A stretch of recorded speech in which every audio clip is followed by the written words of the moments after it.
Hello guys. Hello, this is for Gemini. Gemini, welcome dito sa aking channel, Kapalaran 888. Welcome guys. I hope na makaresonate ka dito. Please comment down below if you resonated. Okay, first card natin, playing it safe, number 6.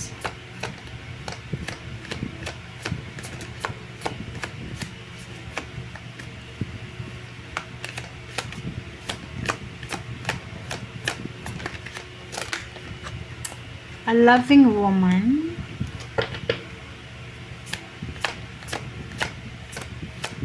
Wow, 66.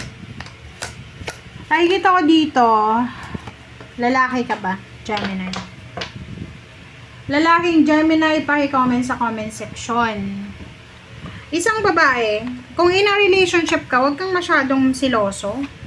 Kung lalaki ka na Gemini, iwasan mo yung sobrang pagsiselos. Kasi etong relationship na meron ka, sobrang faithful nito. Kung lalaki ka ha, babae ganun din, babaeng Gemini. Babae or lalaki, bawasan yung sobrang tamang hinala, selos.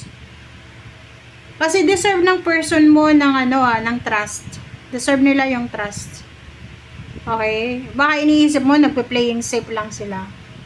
Pero, minsan, lalo dito sa loving woman na to, may mga tao, lalaki man or babae na pagkakamala natin na flirt, diba? Flirty. Pero, talagang lang talaga sila, mabuting tao.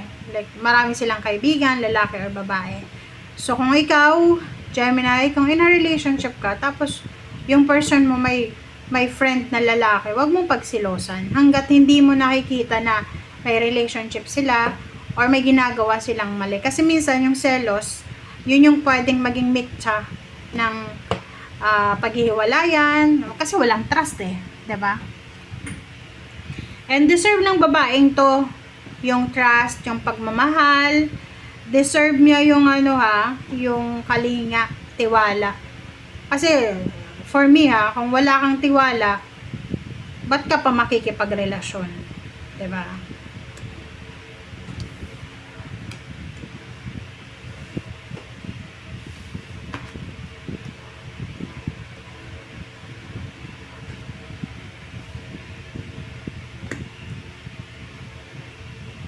Alright. Gemini.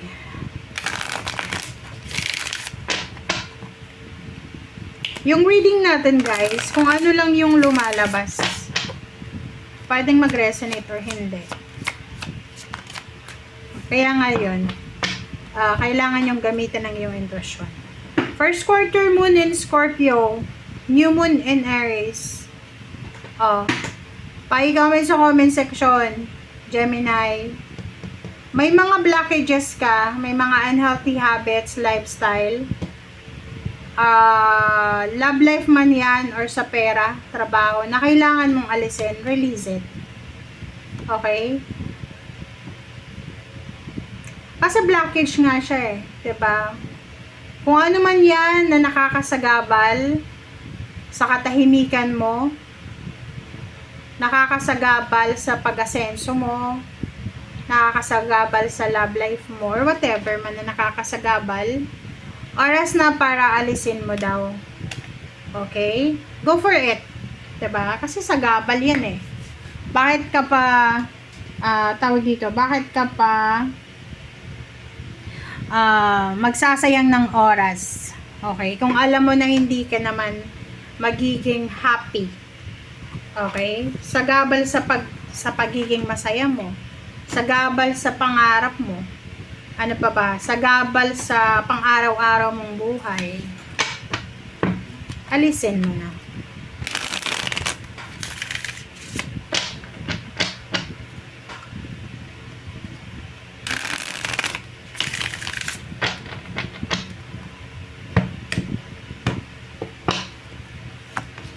Oh, sorry.